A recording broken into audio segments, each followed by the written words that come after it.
Hola a todos. Hoy vamos a hablar de algo que es, bueno, el pilar de cualquier democracia, los derechos y libertades.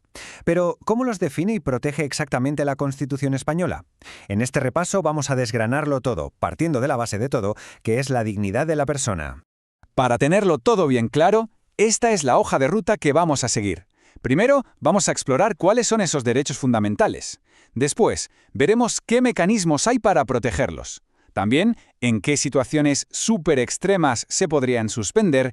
Y para terminar, conoceremos a una figura clave, el defensor del pueblo. Venga, pues empezamos por el núcleo, por el corazón del asunto, el título primero de la Constitución. Es aquí donde se recogen los derechos y libertades más importantes, los que nos definen como ciudadanos en España. El punto de partida claro es el derecho a la vida. Lo encontramos en el artículo 15. Es el derecho fundamental por encima de todos y prohíbe de forma tajante la tortura y cualquier trato inhumano. Y un dato importante, aunque el texto original dejó ahí una pequeña puerta abierta, la pena de muerte quedó totalmente abolida en 1995, sin ninguna excepción. Seguimos con la libertad de pensamiento. El artículo 16 es clave. Protege nuestra libertad ideológica y religiosa. Y esto significa dos cosas fundamentales. La primera, que nadie te puede obligar a decir en qué crees o en qué no crees. Y la segunda, que España es un estado aconfesional. O sea, que no hay una religión oficial, aunque sí se tiene en cuenta el papel de las religiones en la sociedad. Y ahora hablemos de la libertad personal. El artículo 17 establece una garantía que es oro puro. La detención preventiva tiene un tope, un máximo de 72 horas. Cuando pasa ese tiempo, o la persona queda en libertad o tiene que pasar a disposición de un juez. Y por supuesto, se garantiza el derecho a saber por qué te detienen y a tener un abogado. El artículo 18 protege nuestra esfera más privada, y lo hace con tres pilares. Primero, el derecho al honor y a la propia imagen. Segundo, la inviolabilidad del domicilio, o sea que nadie puede entrar en tu casa sin tu permiso, sin una orden de un juez o si no se está cometiendo un delito en ese mismo instante. Y tercero, el secreto de las comunicaciones, de todas. Y claro, ¿qué sería de la libertad sin poder movernos? Pues de eso se encarga el artículo 19. Garantiza el derecho a elegir dónde vivir, a moverte por todo el país y también a entrar y salir de España. Y algo que es crucial, prohíbe que se limite este derecho por motivos políticos o ideológicos. El artículo 20 es como el gran paraguas que protege las libertades de expresión. Y aquí cabe de todo, desde dar tu opinión y la creación artística hasta el derecho a recibir información que sea veraz. También protege de forma específica a los periodistas con la cláusula de conciencia.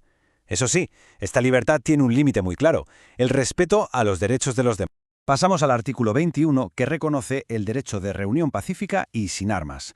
Ojo, que no necesita autorización previa. Ahora, hay un matiz importante. Si la manifestación va a ser en un lugar público, sí que hay que comunicarlo antes a la autoridad.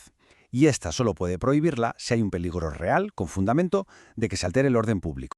Y para cerrar este primer gran bloque, el artículo 22, el derecho de asociación. Podemos crear asociaciones o unirnos a ellas libremente, pero, como siempre, hay límites. Son ilegales las que buscan cometer delitos y están prohibidas las que sean secretas o de tipo paramilitar.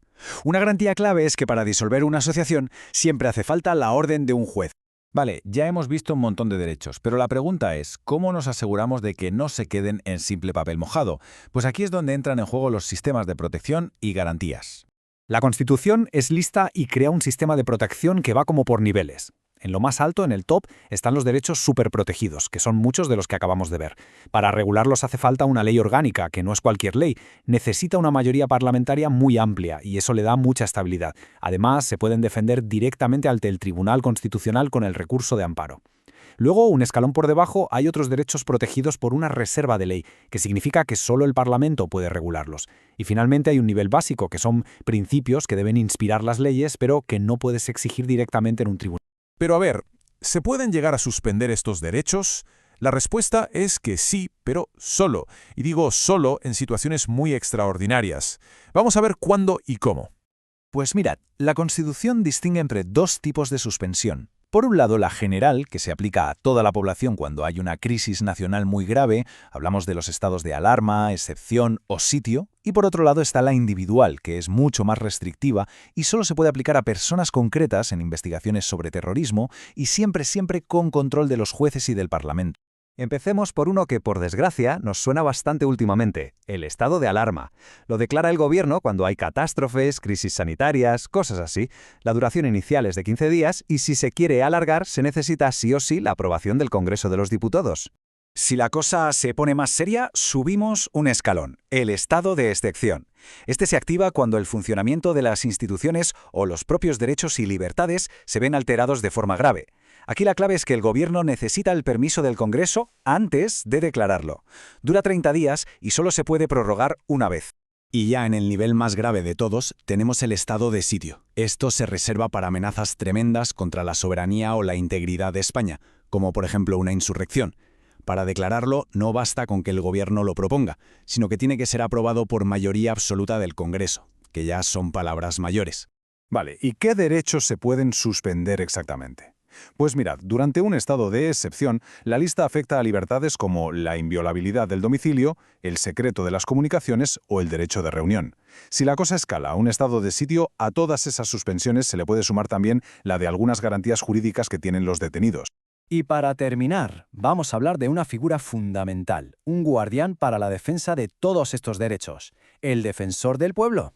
El defensor del pueblo es, digamos, el alto comisionado del Parlamento, y su trabajo es defender los derechos que hemos estado viendo. Es muy importante que no depende del gobierno, sino de las Cortes Generales. Para elegirlo hace falta una mayoría supercualificada de 3/5 partes, y esto se hace así para intentar garantizar que sea independiente. ¿Y qué puede hacer exactamente? Pues tiene poderes muy amplios. Puede investigar a la administración, ya sea porque una persona se ha quejado o porque él mismo decide hacerlo. Además, es una de las figuras que puede llevar leyes ante el Tribunal Constitucional. Y un dato que es crucial, su trabajo no para nunca, ni siquiera durante los estados de excepción o de sitio. Siempre está ahí, actuando como un contrapeso. Después de todo este recorrido por los derechos, sus protecciones y sus salvaguardas, la reflexión final es casi obligatoria. ¿Cuál es la verdadera importancia de que todo este sistema, con tanto detalle, esté escrito negro sobre blanco en una Constitución? Ahí queda la pregunta.